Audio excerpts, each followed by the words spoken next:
राधे राधे। भगवत गीता का दूसरा अध्याय। बहुत सारे श्लोक हैं, पूरी लंबी गीता है, लेकिन हर अध्याय से 6 श्लोक जो कुछ शायद हमारे जीवन में उतर पाएँ, हमें कुछ शिक्षा दे पाएँ, हमारे मन को शांत कर पाएँ। हमारा मन शांत होगा तो हमारा तन अपने आप शांत होगा। हमारा मन शांत होने से ही हमारा शरीर भी स्वस्थ होगा, क्योंकि मन और शरीर में एक रिलेशन है। ये इसको तो सभी फील करते हैं कि जब आप देखते हो कि टेंशन होती है तो हाथ पैर पहले शिथिल होते हैं। वो टेंशन किसी के दिमाग में चढ़ती है, किसी के दिल में चढ़ती है, किसी के हाथ में चढ़ती है, किसी के पैर में चढ़ती है। कहीं ना कहीं वो टेंशन जरूर जाती है। तो आज गीता का 2.20 यानी कि 20वें श्लोक से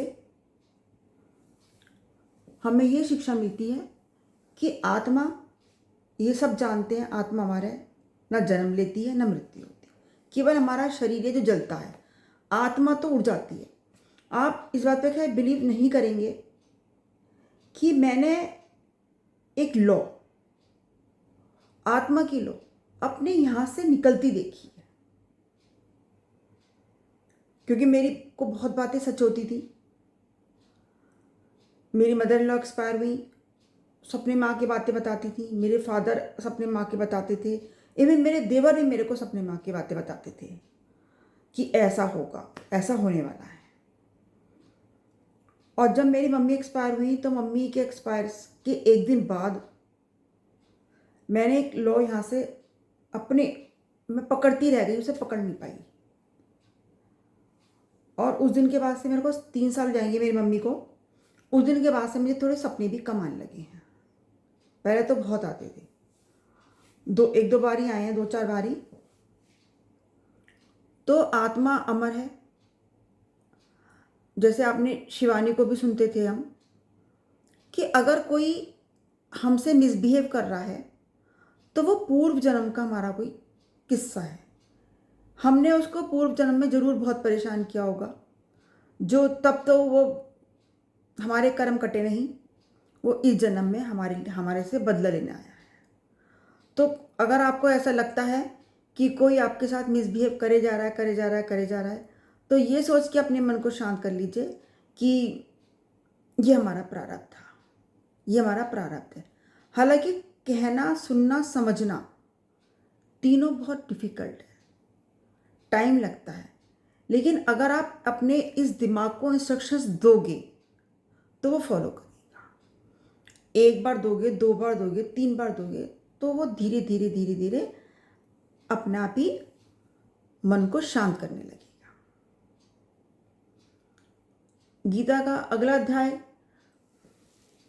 2.40 14 है कि सुख दुख तो आना है, कभी सुख कभी दुख, कभी धूप कभी छाओ, कभी दिन कभी रात, जैसे दिन और रात बनते हैं, है ना। ऐसे सुख कि दुख नहीं आएगा तो सुख की परिभाषा ही क्यों होगी, सुख आएगा तो दुख की परिभाषा ही क्यों होगी। तो वो तो जीवन के 2 पहिए हैं, कभी कुछ कभी कुछ। तो जब कभी हम पे दुख आता है तो हमें अपने आप को बैलेंस करना है। हम अपने आप को हैंडल करना सीखेंगे, तभी तो दूसरों को हैंडल करेंगे।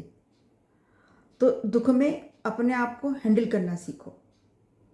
अपने आप को कैसे हैंडल करोगे? वही अपने मन को शांत करना। अपने मन को शांत करने के लिए आप अपने घर के मंदिर में बैठ सकते हैं, और कोई भी आप जो आपका मनपसंद काम है, डांस करना चाहते हो, मेहंदी लगाना चाहते हो, बागवानी करना चाहते हो, कुकिंग करना चाहते हो, सिलाई चाहते हो, कढ़ाई चाहते हो, फटाफट यूट्यूब पे कोई नया सा वो देखो। कुछ सोशल चाहते हो तो, और पैसे की कमी नहीं है तो फटाफट सामान मंगाए। और उसके लिए बहुत पैसा नहीं चाहिए, 500 रुपये में आप ये काम कर सकते हो। फ्रूटी मंगाइए, ले गए नाथा एक बच्चे को फ्रूटी पिलाए। चौराहे पे खड़े हो गए, बैग में बहुत सारे बच्चे हो जाते हैं, नहीं तो और भी कुछ नहीं तो आप सब्जी पूरी 4 पूरी बनाई, उस पर सब्जी रखी, 4 के रोल बनाए, और जो बच्चों को 1 घंटे आपने बांटा। थोड़ा देर आपको बनाने में टाइम लगा, थोड़ा बांटने में टाइम लगा, जो आपका वो दुख का टाइम था वो आपका बैलेंस हो गया। बहुत पैसा है, शॉपिंग करने चले जाओ।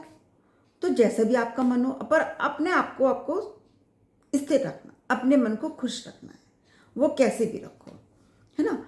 इसी का अध्याय है 2.47 कि बहुत मेहनत करते रहो, सफलता नहीं मिल रही, कर्म पे छोड़ दो, फल भगवान पे छोड़ दो, फल क्या दे रहा है भगवान, है ना। मेहनत करते रहो, और अगर आपके पास मिलनी होगी तो वो अपने आप चल के आएगी, पर कर्म तो आपको करने हैं। बिना कर्म करे तो अगर थाली भी रखी है खाने की तो वो भी आपको गस्सा तोड़ के मुंह में तो देना ही होगा, बनी हुई खाने की थाली को भी। तो आपके नंबर कम आ रहे हैं और आपका सिलेक्शन नहीं हुआ, जैसे अब नीट पीजी का एग्ज़ाम हुआ था, नीट का हुआ था, नीट यूजी का हुआ था, अभी सीए के रिजल्ट निकले हैं, है ना, अभी बीएससी के भी निकले हैं, बीकॉम के भी, ये महीना सारे रिजल्ट का ही है। तो अगर जो बच्चों के रिजल्ट उनके मनमाफिक नहीं आए हैं तो वो परेशान ना हो। हालांकि कहना आसान है, जब बीतती है तो पता लगता है, लेकिन फिर भी हम 2 दिन 3 दिन लें और अपने आगे के प्लान बनाएं। अगर हमें बीएससी में एडमिशन लेना है, फेल हो गए तो उसमें लेना है, किसी वोकेशनल में लेना है ना, नीट पीजी में सिलेक्शन, अभी तो रिजल्ट आया नहीं है, पर जिनको लग रहा है कि नंबर कम हुए हैं, अच्छे नहीं हुए, वो सोचें कि हमने एक ड्रॉप लिया है, दूसरा हमें लेना है या नहीं लेना है, हमें कोई एकदम, ये एडमिशन का टाइम चल रहा है तो आपको किस में एडमिशन लेना है, क्या करना है, तो आपको अपनी भूमिका बनानी होगी। तो ये छोटी छोटी ट्रिक्स, अपने मन को शांत रखिए, मन शांत होगा तो शरीर अपना आप स्वस्थ हो जाएगा, क्योंकि मन और तन में रिलेशन है। आप खुद भी देखते हैं जब टेंशन होती है तो कहीं ना कहीं, मेरे तो ये हालत हो जाती है कभी कभी तो, कि जब मैं टीवी पे भी कोई बहुत टॉक्सिक रिलेशन देखती हूँ ना, बहुत टॉक्सिक ही उसको परेशान कर जा रहा है, तो मेरे सीने में दर्द हो जाता है। देखती भी जरूर हूँ लेकिन सीने में दर्द होने लगता है कि ऐसा ये क्यों कर रहा है किसके साथ। तो अगर आपके अपने साथ हो रहा हो तो आप अपने मन को समझाइए और इन छोटी छोटी ट्रिक को अपनाइए। और मेरी वीडियो अच्छी लगती है तो इसे लाइक शेयर भी कीजिएगा और कमेंट भी लिखिए, ताकि मुझे भी पता लग सके कि आपकी वीडियो कैसी लगी। बहुत बहुत धन्यवाद।